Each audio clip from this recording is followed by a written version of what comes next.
Hello and welcome everyone. Welcome to episode 6 of Designing for the Desert, our ongoing series exploring how sustainability, design, innovation, and regional insight come together to tackle the complex challenges of building in arid environments. Each week, we bring you conversations with thought leaders who are actively shaping the future of climate responsive development in the Middle East and beyond. Last week, we explored sustainable luxury living and the future of walkable green communities with Adhiraj Niglan. And today, we pivot to a foundational issue, which is water and waste and understanding the potentials as a resource in desert cities. I'm thrilled to welcome Anita Nouri, a pioneering sustainability expert and entrepreneur whose work has transformed how the UAE looks at landfill gas and waste to energy. Anita was instrumental in launching the region's first landfill gas to energy project and registering it with the UNFCCC as a large-scale CDM initiative. For over a decade now, her company, GESS, has been harnessing waste gas to power sites in the UAE, a remarkable feat in environmental innovation and infrastructure reuse. Her work directly addresses the question of how we close the loop, not just in energy production, but in waste management, policy influence, net zero strategies, and more.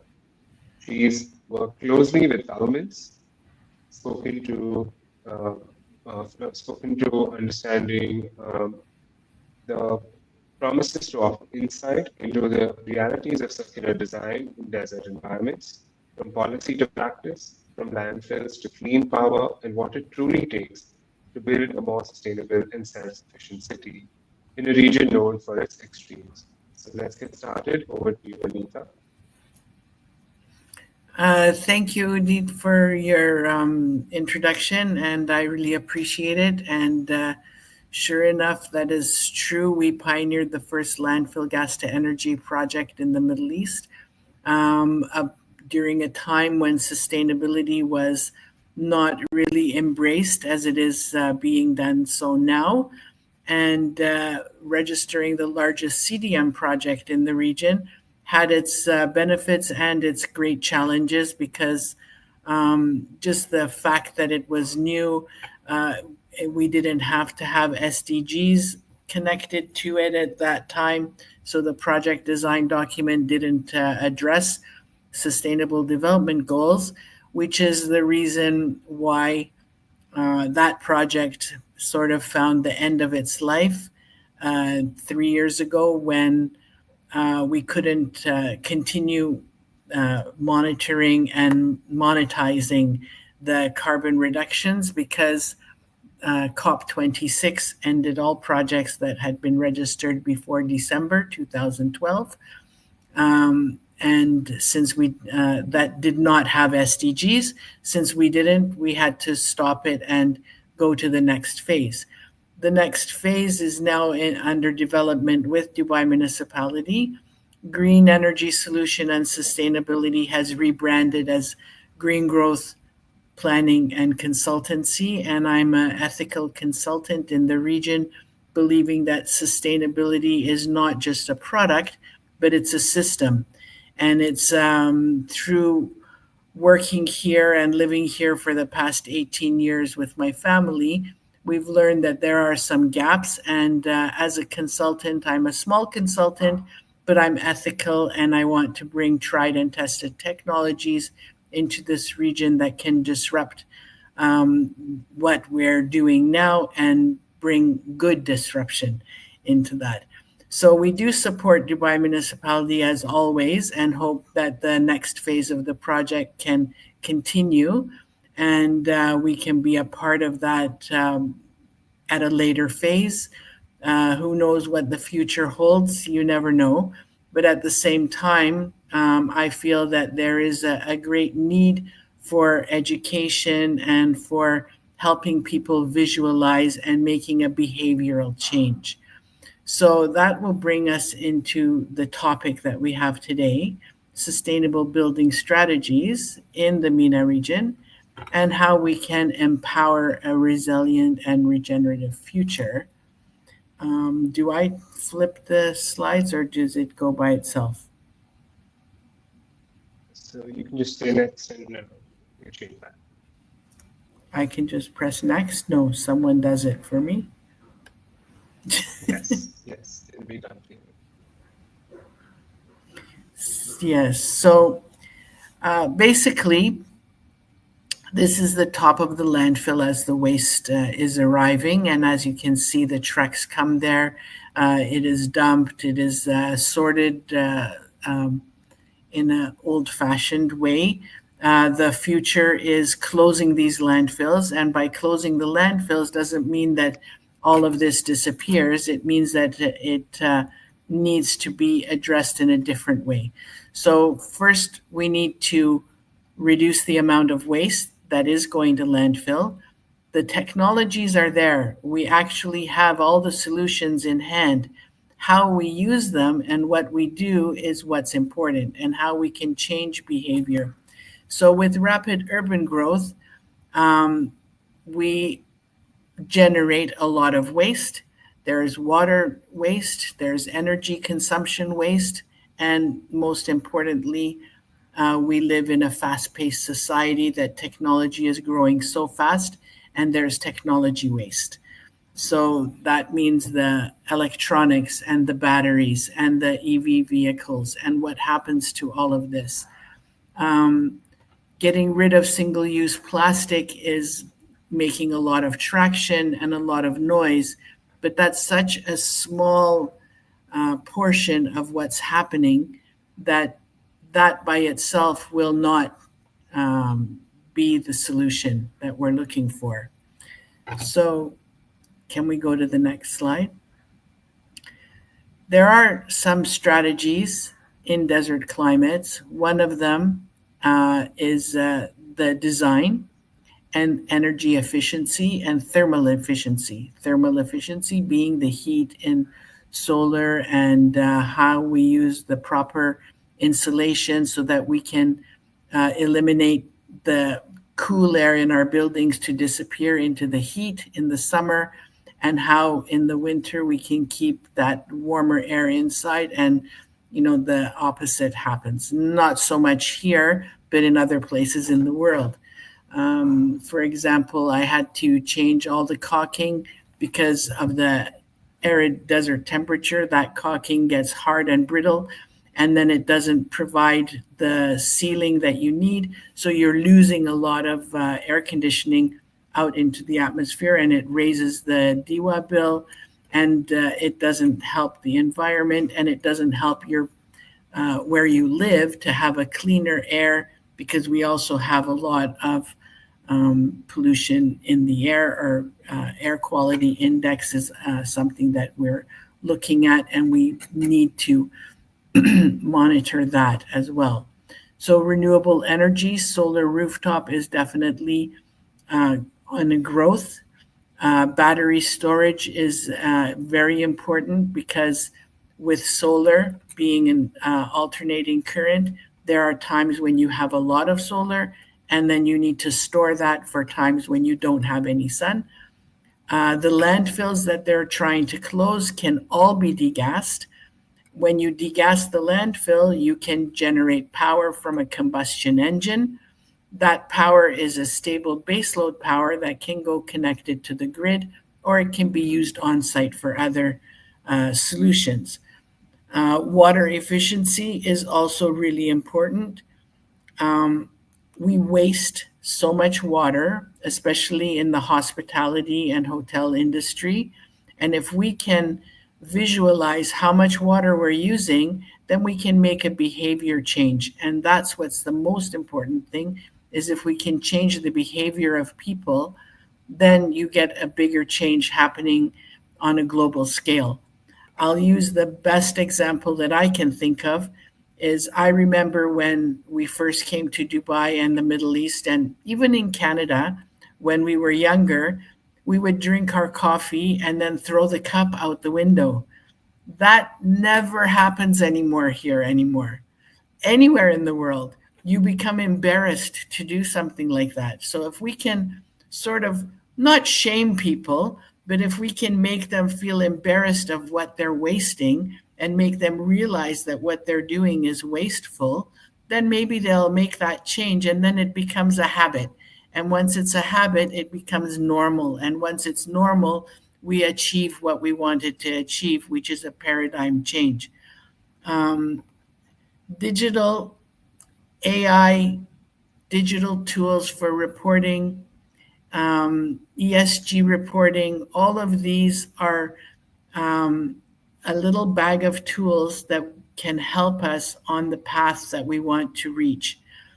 Artificial intelligence right now is in such a huge growth that we don't even know or realize what's real and what's not real. What that needs is education. We should not be afraid of it. We should educate ourselves in it. We should learn about it. We should learn how to use it ethically, and not just randomly helter skelter all over the internet posting silliness. We need to use it to benefit the future and benefit sustainability because it can be a huge benefit. Even a small example is the chat gpt.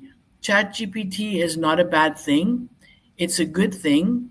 You can write what you have to write, say what you want to say, and then ask it, make it more professional. Don't say please or thank you in the end because apparently that uses a lot of energy, but tell it to make it a bit more professional, and somehow it will start to learn how you're thinking, which in a way is also a little bit scary, but it's good.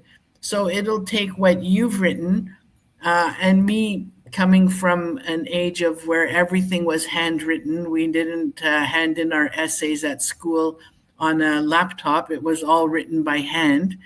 Um, it helps me to make it sound a little bit cleaner, a little bit better, and makes life a lot easier than it used to be, definitely.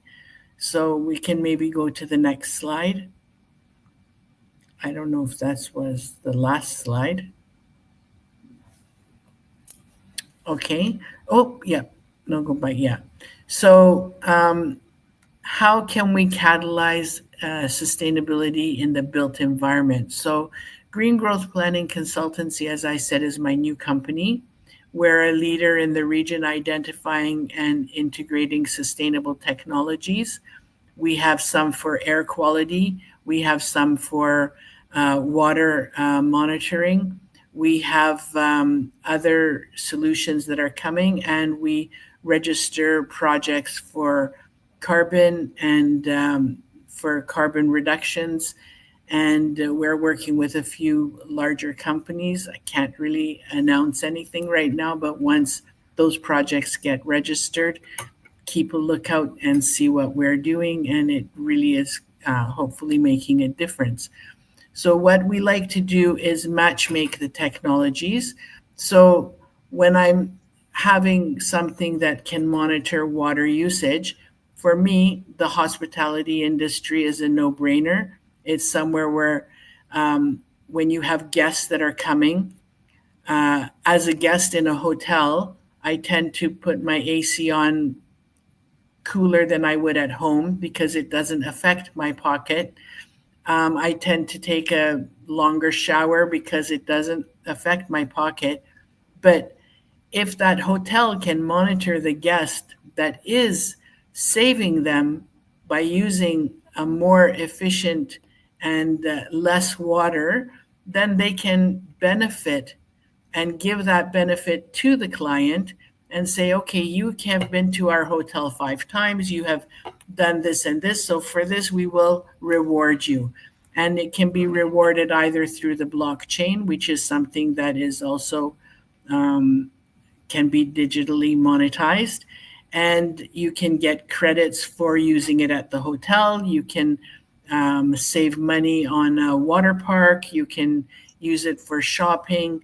If you're putting it in the new houses, Then, when you're building a community that is saying that we are a sustainable community, we are embracing circular economy, well, all of that needs to have waste management in its original design. It needs to have water management in its original design. It needs to have energy efficiency and all of these things, where these technologies can play a role in supporting the initiatives that the government supports, and all in line with the 2025, 2030, and 2050. Hopefully, we'll be here in 2050 to see what has happened. I know that the first time I came to Dubai in 2004, what it was then and what it is now is absolutely wonderful and amazing and really empowering. And I just can't even think of what will happen in the next, I'm not even going to say 10 years, because the 10 years became 5 years or 3 years because we're moving so fast. But in a place that everything moves so fast, it also generates a lot of waste. And it just needs us to think about it. Fast fashion is not a bad thing, but can we reuse it? Can we recycle it? Can we be more thoughtful of how we're recycling it? What are we doing to it? Buying the higher cost branded items is not such a bad thing, because you can pair it up with something else and make it look beautiful and make it and change the outfits without having to throw it away. When we throw it away, do we think about where it's going? This is another issue, and something that maybe during our conversation we can talk about, because sending it to the African countries doesn't solve the problem on a global scale. It might be a temporary solve for us here, but then what happens when it goes there? Or if it goes to India, it ends up on their landfills. In Africa, it ends up in their landfills. North America does the same thing. Europe does the same thing. Maybe Europe is a little bit doing it less, but in reality, we are all behind. It's not who's better than the other. We are all in trouble together. So we need to support each other and work together towards the next goals. And do I have another slide? So there we talked about water. So if you can visualize how much water you're using and get a reward for it, that can promote behavioral change. And that is what is the most important thing that I'd like to really get across. So we need to change behaviors on an economic and social and environmental level. Next slide. So, Green Growth Planning Consultancy, we believe that sustainability is not a product, it's a system. So, Dubai's climate responsive urban development provides a model in the MENA region to make all of these changes and to have a thriving community with the environment. We can achieve this in long-term sustainability by having behavioral sustainability, regenerative sustainability, by thinking more and working together. Join together. I mean, there are many, many consultants. All of them have their specific forte. And what we can do is when we work together, it reduces their costs because they don't have to hire more people. It provides space where everybody can make a little bit of money by working together, and it makes the world a better place. So working together and holding hands, you're only as strong as the chain that you have, and we need to make a strong chain by working together. And that's my presentation for today. And the next slide gives you some contact information. And I'm sure that Udeet will share the contacts later as well. Yes, I will do that. Thank you so much, Anita, for that powerful and thought-provoking session. You not only highlighted the urgency of rethinking systems from waste to water, but also reminded us that technology alone is not the solution. And Yeah. it's about changing mindsets and behaviors and also creating innovative and new systems that could be resilient and regenerative. Yes. Your journey with green growth and the impact you made through pioneering these projects, like the landfill gas to energy, shows us what's possible when sustainability is treated as part of the framework, a core part of the framework, and not just an add-on.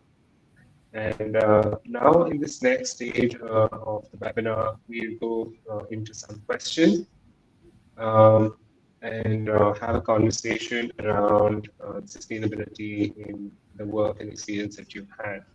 So, my first question is, in your experience, what are the biggest roadblocks you faced when translating sustainability goals from policy into on-ground action, especially in high-stake sectors like hospitality or public infrastructure?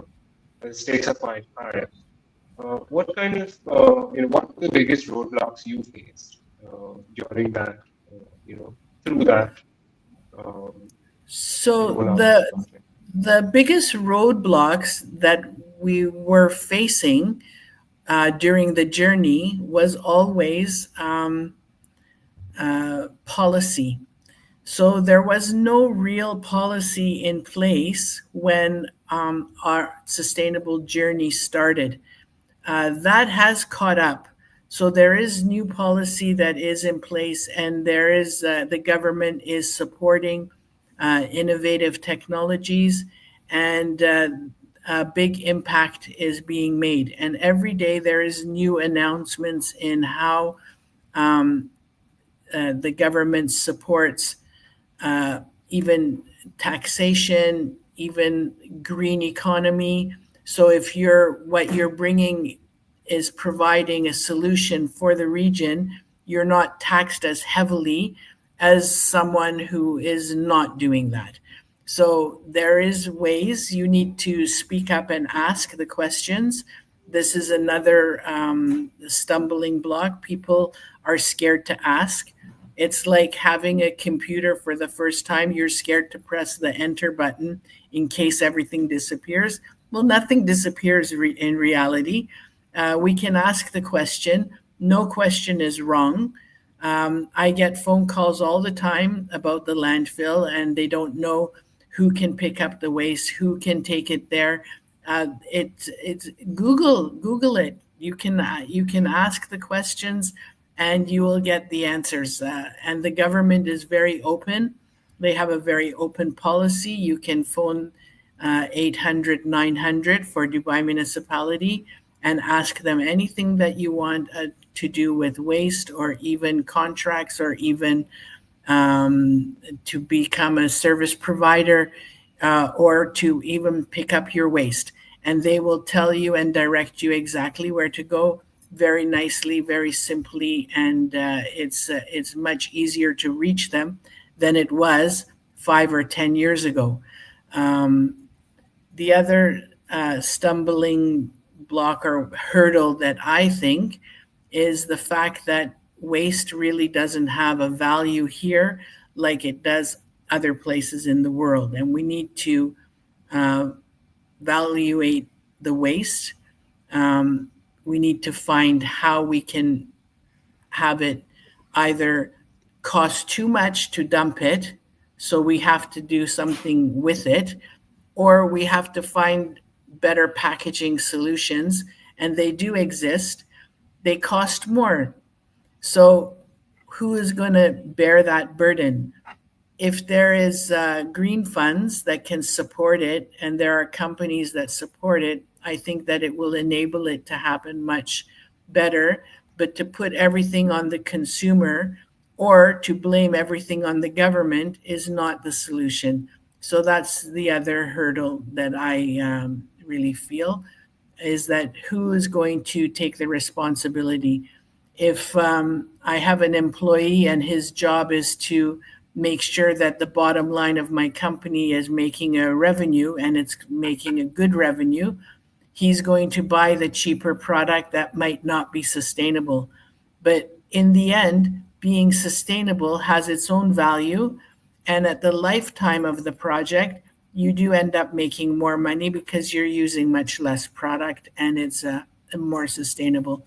But this is all a paradigm change that has to happen, a behavioral change that has to happen, and yeah, those are the things Absolutely, that absolutely. I think. So that kind of brings me to my next question. You mentioned that tech alone won't solve the problem, and that effective behavior change is really how we need to kind of make the paradigm shift happen. So, what have been the most effective behavior change strategy that you've seen work in the region specifically? Well, behavior change strategies are a good example of that is the water bottle recycling technologies. So there are places you can take your water bottles, put them in at a car. There, I think some Carrefours have it, some Spinneys have it, some of the other chains also are having this, where you can put your water bottles, and then you get coupons or tokens that you can use in shopping when you're buying something else.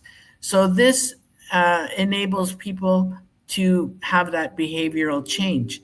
At the same time, what happens to those bottles after you've deposited them? This is what the big question is. So now I feel happy I've done my job. I've thrown the bottle where it's supposed to go, and then I don't think about it anymore. Well, we do need to think about it because where is it going? So when Carrefour collects all of them, probably and hopefully it goes to a facility like FARS at IMDAD, where they're turning it into pellets and using it for new plastics, or they're taking the waste and they're pelletizing it into the RDF facility and they're using it at the incineration plant. But we need to hear the end of the story as well. So having an open-ended book and reading a good book, and then you don't know what the ending is because someone has ripped out the last 5 pages, is a disaster. And I feel like those last 5 pages are still missing, but we can find them and we can do that together. Super. That's a really good example and kind of really showed us what we're not looking at and what is the other half of the story. Um, so my next question is about how do you convince stakeholders, especially in private sector projects, to invest in things that are going to be, long-term sustainability, where the returns don't come in right at the outset, but take a little while for the, results or the revenue and returns to come in. How does one, and this is something we all struggle with actually, to kind of justify the long term and bite the bullet in the short term. So, how do you convince stakeholders when we work So with private sector that's projects? a quite a actually big question, and probably could have another conversation and get some of the banks on the call with us, because to have a long-term solution on investing in green technologies means that you either should be able to be supported by financial institution where you're taking your original loan from, or how your debt financing is, and what type of green funds there are out there to support the green economy. It can't be done by itself. So when you're building a private sector like a housing development that's built by a private company, and they want to implement all of these green technologies, they cost more. So when they cost more, they have to charge more for the house. And when they're charging more for the house or the apartment or where the person is living, they're going to go to the lesser, same value, same size apartment, but it costs a lot less. So why would I pay more? There has to be something that is equalizing to it and supporting the green economy, which uh, is a little bit difficult because without the banks and the financial institutions supporting it, and we do have big green funds here in this region, and they do support green economy. Maybe some of it should be targeted towards sustainable materials in the construction industry and equalize the prices so that the cost stays low enough that they can implement these technologies into the developments. It's a loaded question. Yeah. True. There's no one right answer to this. There's many ways. We all try and fail sometimes. But yes, I think what you really pointed out there was the banks and financial institutions are the ones who have the power to actually make or break these sometimes, and they can really make it easier for this to be, accepted, make it more acceptable for the end users and for the whole thing to kind of roll out and happen, and then also offset that I risk mean, in the it future. can even be a small thing like not charging, like bringing products into this country that are sustainable and they don't have to pay a duty fee, like becomes duty free. Mm-hmm. And then that makes the price go down a little bit. So, but when everybody is out to try and make money, that all of a sudden everybody is making money. So you have 10 different agencies making money off of one thing, and the $1 bag ends up costing $10. And then what? Nobody will buy it because they can buy a cheaper one for 50 cents somewhere else. Right? Right.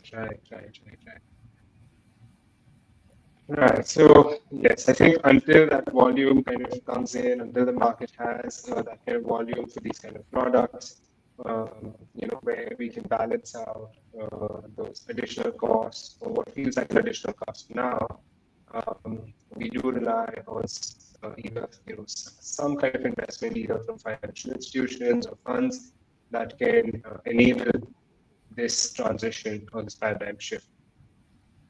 Yeah. Okay, moving on to the next question. With Green Growth's work that spans disruptive technologies, what's one breakthrough solution you believe requires, some more attention in the MENA region, or something that hasn't yet received the attention it deserves in the MENA region specifically?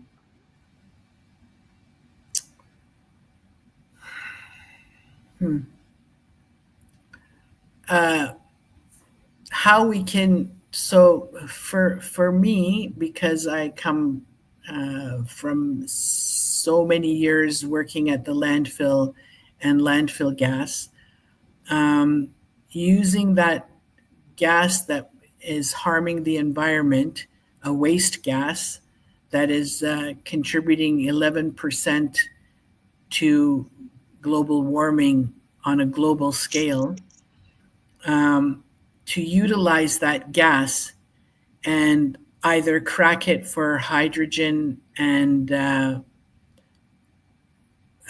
make hydrogen fuel and be part of the hydrogen economy. And then it also can, in that cracking, can provide graphene that can go into building materials to make cement stronger, to make paint last longer, to reduce the wear and tear on tires by adding it to asphalt on the roads. There is a lot of benefits that can come from cracking landfill gas, and we have a lot of landfills in this region. The difficult thing is that there is no directive from the government to do anything with that gas that's coming off of the landfills. There is a little bit of talk about it, much more now than there was even 5 years ago, but we've provided a lot of information and still knocking on doors. So my advice would be, don't ever stop knocking on doors, because one day someone will open it. The other thing is, these landfill gas can be utilized to generate power. Part of it can go to power a facility on site. Part of it can go to connection to the grid.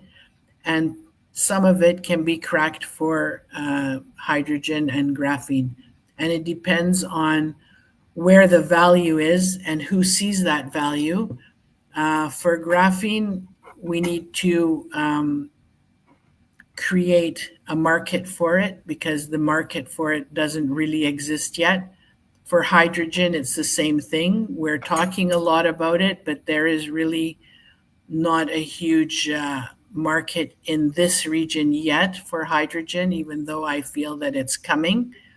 But the more you talk, even you can bring down a big mountain with a small nail. If you keep on banging that nail into the side of the mountain, a crack will occur, and then you'll reap the benefits. So hopefully, just stay positive and keep pushing it. Push the limits. Okay, all right, super. So I think with that, we have a very closing answer. We all need to push the limits in terms of each of these aspects. Wherever we're seeing success, even when it comes to other climate activists working in different domains, we finally want to push the limit, believe that at the benefit there is going to be success, and we find this movement or this transition is able to happen. So with this, I'm going to close. Thank you so much for that incredibly insightful and grounded session. From unpacking the myths around single-use plastics to highlighting the larger systemic issues around global waste flows, today's talk was an eye-opener. Your experience with real-world landfill gas recovery, carbon credits, and your forward-thinking ideas for behavior change, hospitality, and technology-driven accountability gave us a rare and practical view into what climate action looks like on the ground. Thank you. Everyone who joined us, thank you for being part of this important conversation.